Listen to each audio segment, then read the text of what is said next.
Bismillahirrahmanirrahim. Assalamualaikum warahmatullahi wabarakatuh. Bapak Ibu guru ingkang kinurmatan saha kanca-kanca ingkang kula tresnani. Langkung rumiyin sumangga kita tansah ngunjukaken raos puji syukur dumateng ngarsanipun Gusti Allah ingkang Maha Kuwas saéngga kita saged makepal ing mriki. Ing mriki kula badhe ngaturaken sesorah babagan menapa mugi-mugi jaman samenika remen kalih kantuk kekancan. Mugi-mugi mawon ingkang kula aturaken saged migunani kagem kula sarencang lan umumipun dumateng para kanca-kanca sedaya.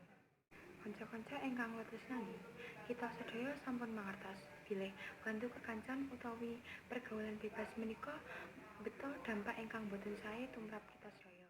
Amartanipun lare muda-mudi sami kanthi kekancan yaiku inggih menika ingkang kapisan yaitu faktor keluarga.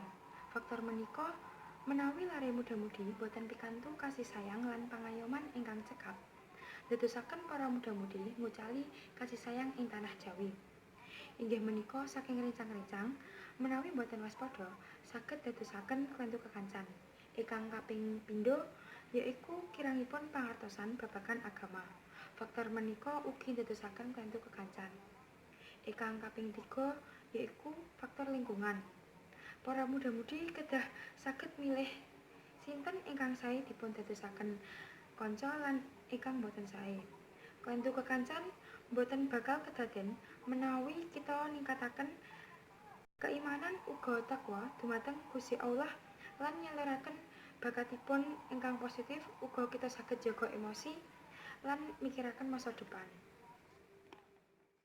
Makaten ingkang saged kula aturaken menawi wonten kelepatan kula nyuwun pangapunten. Wassalamualaikum warahmatullahi wabarakatuh.